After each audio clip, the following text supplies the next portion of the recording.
Number 10. Bears for pets. Okay, right off the bat, let's get crazy. Some of the hardest character deaths in Game of Thrones were definitely the direwolves. Also, spoiler alert, but also you had 8 years, so Wolves as pets sounds like something Vikings would do for sure, but more often than not, they would just have dogs and cats just like us.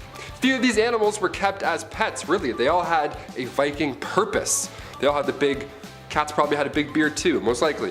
Viking cats belonged in the house to chase away rodents, just like they do today. Freya, the goddess of love in Norse mythology, rides in a cart that's being pulled by 2 cats. It's the cutest little cart ever. These cats were Egyptian. Most of the cats in Scandinavia came from Egypt at that time, and they adapted to a much colder climate.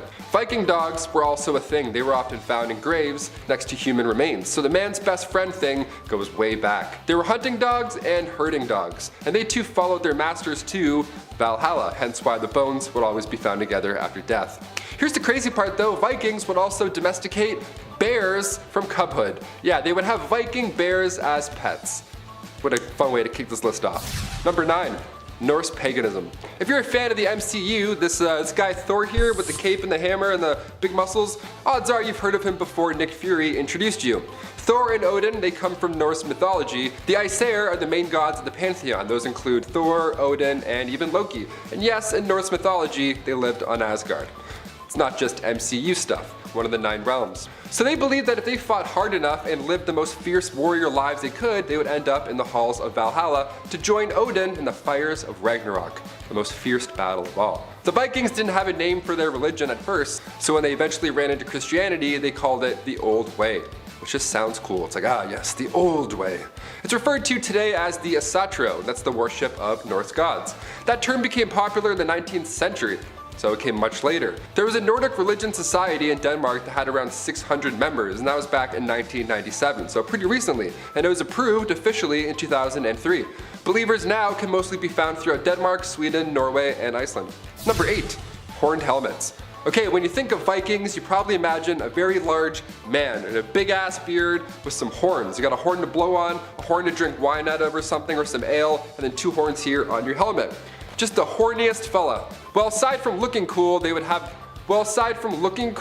horned helmet would have served absolutely no purpose to a warrior in combat. I don't know, unless there's a guy out there just headbutting all of his opponents individually, I don't know. The horned helmets were only introduced into Norse culture when costume designer Carl Emil Doppler made them for Norse-themed operas in the 19th century. So it's really just modern art that we're thinking of. Also, Thor surely doesn't help. He has like wings on his helmet. I'm like, is that real or is that just Chris Hemsworth? I can't tell the difference. Number 7. Volund the Smith. Volund the Smith was in love with a Valkyrie, which honestly is just really cool. Come on, I mean, who gets to be in love with a Valkyrie? And after a brief marriage, the Valkyrie had to go back to what they do best, which is to pick up soldiers who have perished in battle.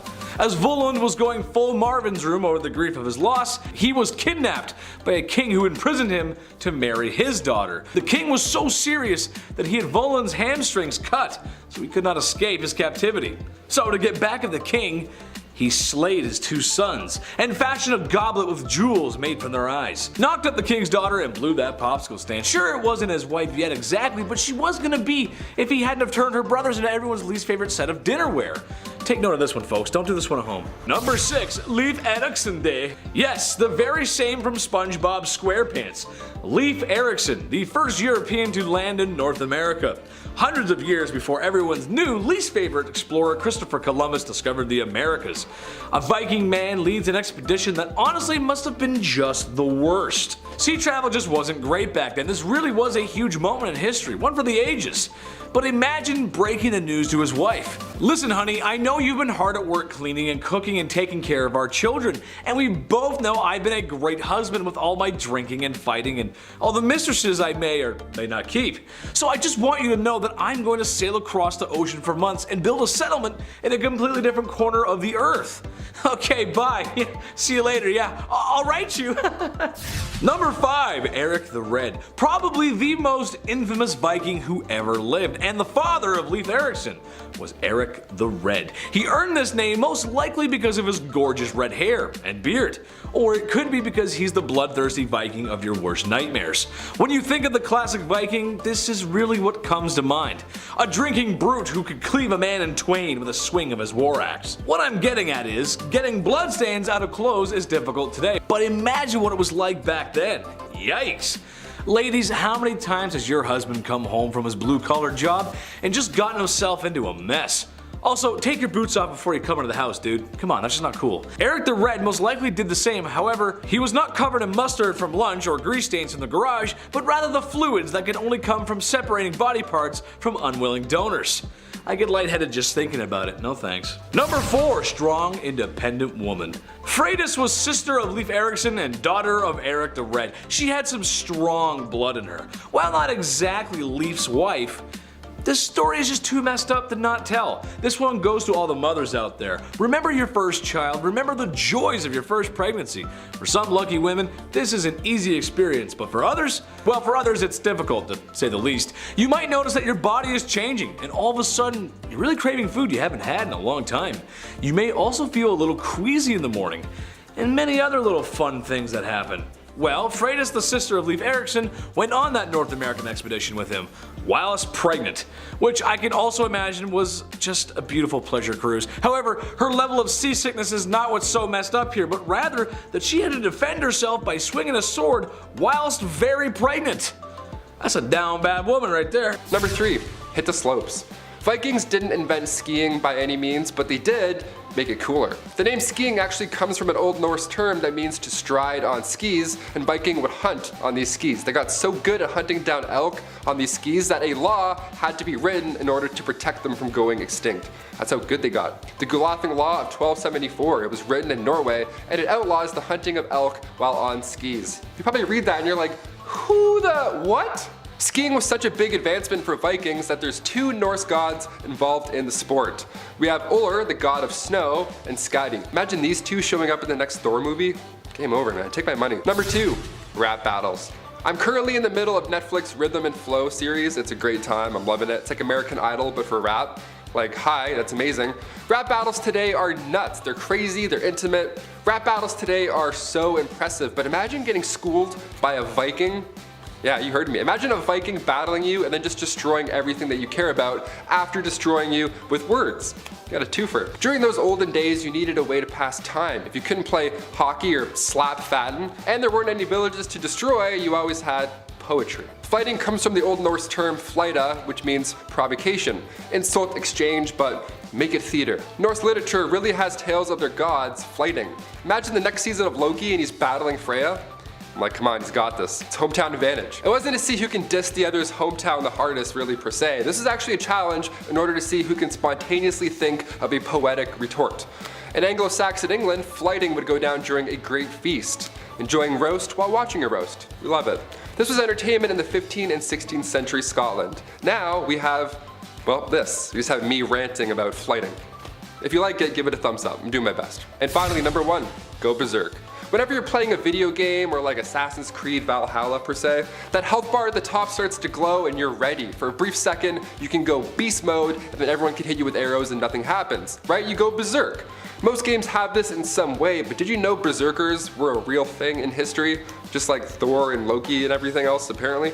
Those Norse warriors would arrive to the battle decked out in bearskins. The term means to change form, so these guys were considered a higher power when it came to these battles. So you gotta call in the big dogs, or as they were described back then, mad dogs. They could take an opponent down with just one hit, and today we have an idea of what may have helped the fight. The odds that the guys were on something, be it mushrooms, maybe they were hammered, are pretty high. Pun intended. Number 10, tar and feather. This is something my mom always said to me when I was being too loud, boisterous, or distracting her from a task at hand. I'm sorry, Mom, it's just what I do.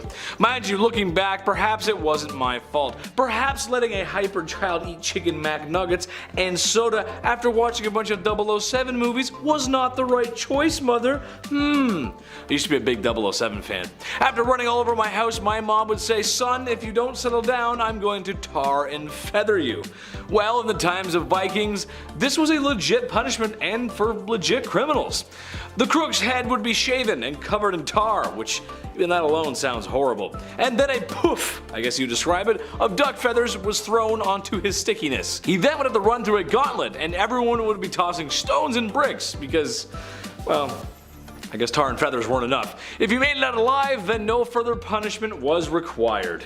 Number 9. Fines. Surprisingly enough, one of the most common punishments of the Viking era was fines. Nothing deters criminals like owing the governing body some cold hard cash. Except a lot of criminals don't really have any money, hence why they would steal in the first place, so owing money isn't exactly a great deterrent in my opinion. However, fines varied on the severity of the crime and who the person was or what the person was, and the law of the land really. Viking civilizations didn't exactly have a written law and would differ from different lands. All I know is that in Skyrim, which is loosely based on that of Scandinavian folklore and Norse mythology, that when I get fined for committing a crime that I only did because I pushed the wrong button, I promise it was an accident, I immediately pay the fine and pickpocket it back. It's not so bad. You pay a fine, you get away. It's not so bad. Number 8. Banishment. "Hey, look over there, it's Skorgamor," said Ulfric, or someone of another Norse-like name like that. Don't worry, Norse sounds confusing to me too. What's not confusing, however, and very straightforward but still pretty harsh, is banishment. If someone was found guilty enough of a crime, they could be banished from the village, and in time of wild beast disease and, well, other Vikings eyeing your village the same way flies look at cow manure, it was dangerous to be alone for that extended period of time. So some people were forbidden to come back into town and don the name Skorgamor. Grr. We'll go with that. Good luck in the winter, that's all I have to say. That's a tough life. Number 7. Hockey. I had to share this one, you know, being a Canadian and all, this one hurt. We found out that hockey wasn't our thing during Canada's 150th celebration. How epic is that? Oops, timing. I'm cold a lot of the time. My face hurts here in Canada. It hurts when I walk to the store and get my weird bagged milk and then I return back to my igloo, you know how it is. That's the idea, right? That Canadians are cold and they play hockey all the time. Well, honestly, yeah, pretty much, not too far off. Well, hockey isn't just our favorite winter activity. Vikings loved it too. They actually brought it here in the first place, believe it or not. They didn't call it hockey also, they called it a way better name. They called it slap and fatten, which means to slap the fat around. You slap some fat with a stick. Me and the boys are gonna go around and do some road slap and fatten. Car, heads up, pause the slap and fatten, let's get out of here. Vikings would get sticks and try and slap some fat in between two posts. Imagine getting cross-checked by a Viking. See you later, chest plate. Number 6. What's that smell? You would think that just looking at a Viking that they would probably smell bad. I don't know, they're by the sea a lot, they're always damp, there's lots of hair. I mean, the beards alone probably suck up 1% of the ocean. Barnacles and all that jazz. But believe it or not, these Vikings didn't smell bad. They were actually known for their hygiene. When excavations were done and all these sites that Vikings lived at, well, rather raided and then lived at, ancient hygiene tools were found. So like tweezers, combs, ear cleaners, they were into it. They weren't lucky enough to have Q-tips back then, so instead they used animal bones, which wouldn't hurt too much. Your eyes wouldn't really roll for that one, I don't think. It's just business, no pleasure. Vikings would bathe once a week, which to us sounds like a risky move, but once a week for that time period, that's amazing, that's unheard of. Queen Elizabeth I would only bathe once a month. So put that in comparison. Mind you, when you're hauling gear throughout a forest and then you have to use your axe for 4 hours straight, you might sweat a little bit more than the queen. Number 5, the first raid. The first official Viking raid took place in 793 AD. These Viking raiders left such a huge mark on history that we refer to this time period as an age. Just like the Middle Ages, we have the Viking Age. It officially lasted from 793 to 1066, the year of the last big Viking battle. I said I'll get into that later on. I didn't, I just talked about hockey and slap fatten. Departing from agrarian pagan Scandinavia, settlers and traders rolled up to England and they arrived in Lindisfarne, and then from then on they just invaded hundreds of settlements. Now English kings were ruling over coastal areas at the time and they needed to start making defense plans from all these sea-going pagans that everybody's now talking about. Imagine hearing about pirate Vikings, I'd be like, what? Who are these? They have what? Beards and axes? Number 4, Viking funerals. Now, I know this isn't messed up per se, but I really wish that we still did Viking funerals. They would be way more fun. I don't know, instead of carrying that 900-pound casket down that aisle for like 14 city blocks, Vikings would do it in one of two ways, and both were pretty epic to witness, I'm sure.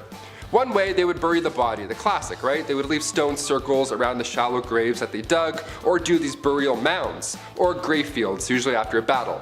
Vikings were pagan. They believed that the more smoke there was during a cremation, the better. The smoke was their way of reaching the afterlife. Boats also symbolized safe passageway to the afterlife in Norse mythology, so Vikings would shape these stones around the grave like a ship or a boat. But high-ranking Norsemen, they would be buried with their boats. In 834 AD, the Osberg ship burial honored two women, and this ship vessel was massive. It was 70 feet long and 17 feet wide, had 15 oars on each side. It was discovered in Norway on a farm, so the whole shooting an arrow while they're at sea thing, that sadly wasn't common. It wasn't a thing at all, really. Because if you missed, you just gave away the Osberg and you botched the funeral. Way to go. I know, sorry, I know. Number 3, drowning. Given the naval status of the Scandinavian nations at the time, it makes sense that they use water. It's simple, it's cheap, effective, and there's a lot of it. When a serious enough crime was committed, sometimes people were drowned, or in later terms they ran out of oxygen underwater, tried to breathe underwater, overpowered by the tide, or was left unattended by the city swimming pool, if you catch my drift. Number 2, trial by fire. There's water, now there's fire, of course.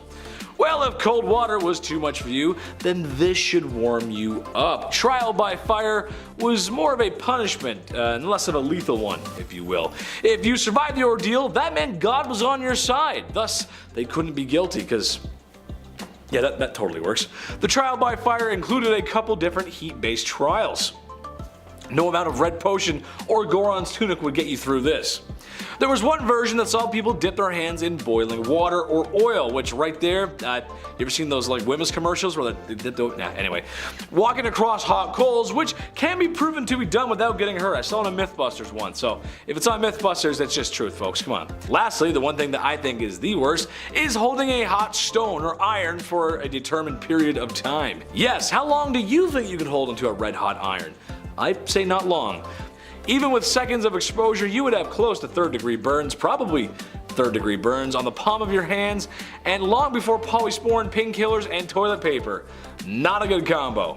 Don't you have a burnt hand, you go to do that, you know? Ooh, that's not gonna be good. You're gonna get a little sick. Number 1, this is the worst one on the list, the Blood Eagle. The Vikings were very creative, to say the least. I just had to include this one, it's awful. And in the style of Mortal Kombat, of course, you take a crook, and you take his back, and you rip his rib cage out of his back. It was cut out from the chest and positioned in such a way that it looked like an eagle with its wings flying, just, you know, with a lot of blood, hence the Blood Eagle. After that amount of carnage, you would bleed out and experience excruciating pain. Not as common as other things on this list, it was saved for the worst of the worst, but yeah, it is the worst. No thank you. Number 10. Unfaithful. Viking warriors were large, strong, tough, and rough men who drank like fish and partied like it was 1999. Remember, I do. I wouldn't go as far as to call the coastal raiders gentlemen, since, well, they were not gentlemen. It's fair to say that they weren't exactly so nice to their women. For example, it wasn't that uncommon for a Viking male to take a bed with his wife. It was also not uncommon for a Viking man to take a bed with someone other than his wife, which, unless you're a collection of certain people from Utah, that's not okay. Not that I'm here to judge anyone from Utah or the Vikings, but I believe if you fall in love, you gotta stay within those boundaries of that marriage. It's just traditionally a 2-person party, not 4 or 5. Number 9. Revenge. Signy was a sweet lass who unfortunately married King Sigurd, a rather nasty and brutal king. He would earn his malicious title when he had Signy's family unalived, except for her and her twin brother. But wait, there's more. Signy then plotted revenge with her sibling by meeting up with a sorcerer who changed her appearance. She then went back to her brother where they engaged in 3 nights of awkwardness and shame only a family watching in Force Ghost form could witness. She then changed forms again to give birth to her son that would assist in her revenge. Eventually they overthrew the Mad King and set him on fire for his misdeeds, where she then also willingly walked into the fire because she felt like she was no longer fit to live. That is one wild story. Hell hath no fury like a woman scorned, I guess. Number 8. Love triangle. There once was a maiden so fair and so beautiful, apparently the most beautiful and smart. Sounds like a winner to me. Gudrun was her name, and she was stuck in an unfortunate love triangle. Kjartan and Bolli were friends and foster cousins. Kjartan immediately fell for the beautiful Gudrun. His father, however, did not exactly approve of this fling, as he felt she was kinda sus due to her previous marital adventures. So while holding Kjartan back, Bolli went to swoon the beautiful lass. This worked. However, shortly after being distracted by a trip, Kjartan finds out that his love is now in an entanglement with his best friend Bolli. This leads to a confrontation where Kjartan is struck with one blow by Bolli that claims his life. Bolli instantly filled with regret, the same way Anakin felt when confronting Palpatine and Mace Windu. And a what have I done sort of moment. It was awkward, but their story was a little bit easier to understand. I don't know, bad dialogue. Number 7. Outlawed. This one is kind of interesting. So oftentimes when choosing the punishment for a criminal, it came down to fines, banishment, and outlawing, and a lot of times all three. Outlawing went hand in hand with banishment. In a nutshell, it means you are no longer protected upon the laws of the land. So, should someone maybe want a little revenge, there's not much you can do. Should have committed that crime there, cowboy. Like I said before, this was oftentimes done to those who were banished, so not only were they tossed out of the village, but also not protected by the village anymore. Pretty much leaving the criminal to nature and whatever she has to offer. And we all know Mother Nature, she can be a little rough sometimes. Whew.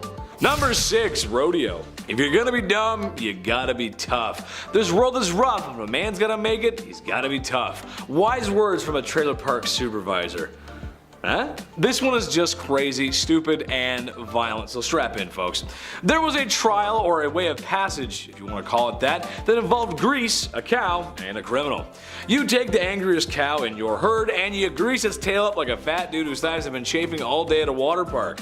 The crook's hands would also be greased up.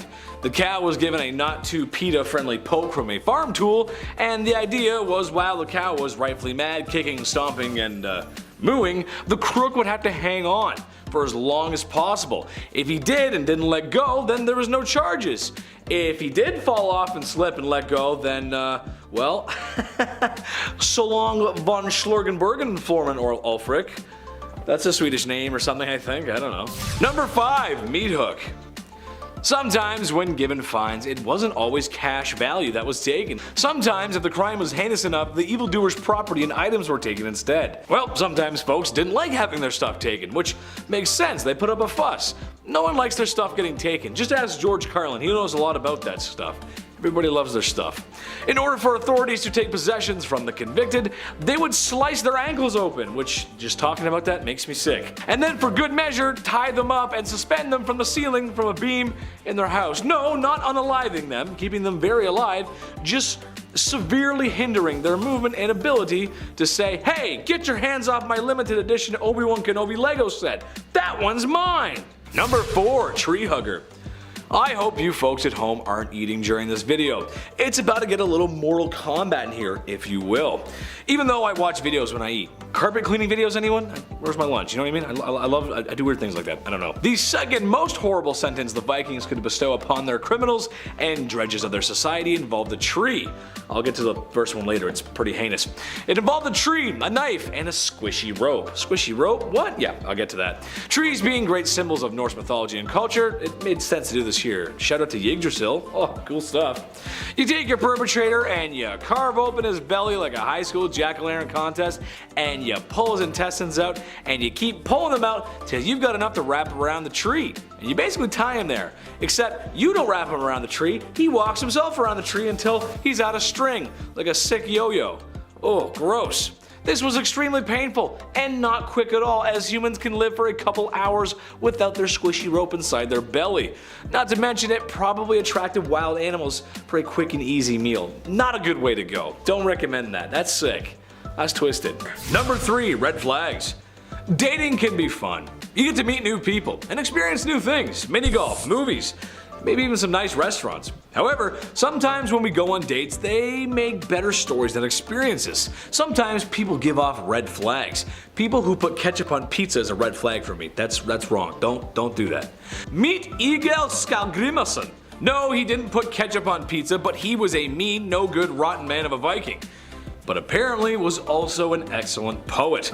As the legends go, he got his first taste of blood when he was 7, when another young man crossed him. He then reached for his axe. You know what happens next. He grew up to be just the way you think Vikings grow up to be, and his violence carried on throughout his life. However, unlike most barbaric coastal raiders of the time, Eagle was also thought to be somewhat of a prolific writer, as his poems are considered to be some of the best from ye olde Scandinavia. Ladies, I don't have to tell you how toxic this is, right? This is a big red flag energy. Imagine getting in a brutal confrontation with him, then he turns around and makes it into a compelling poem. Red flags all the way. No thanks. Number 2, pay to win. Ragnar Lodbrok isn't just a name that sounds like he could be a Dovahkiin from Skyrim. It's a name that struck fear into many Anglo and Franco kingdoms at the time. You never know when someone like Ragnar would show up in a boat with 30 other burly Vikings and just mess up your day royally.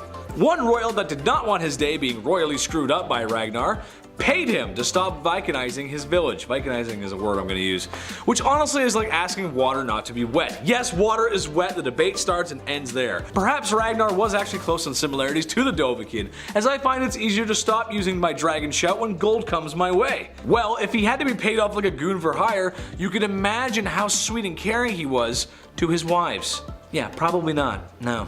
Number 1, Vikings.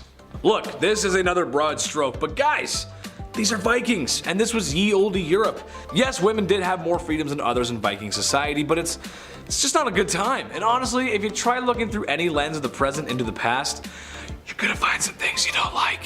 Vikings were Vikings, and unfortunately for women at the time, that just meant they got the raw end of the deal, for a multitude of reasons. Glad we live in today, not then.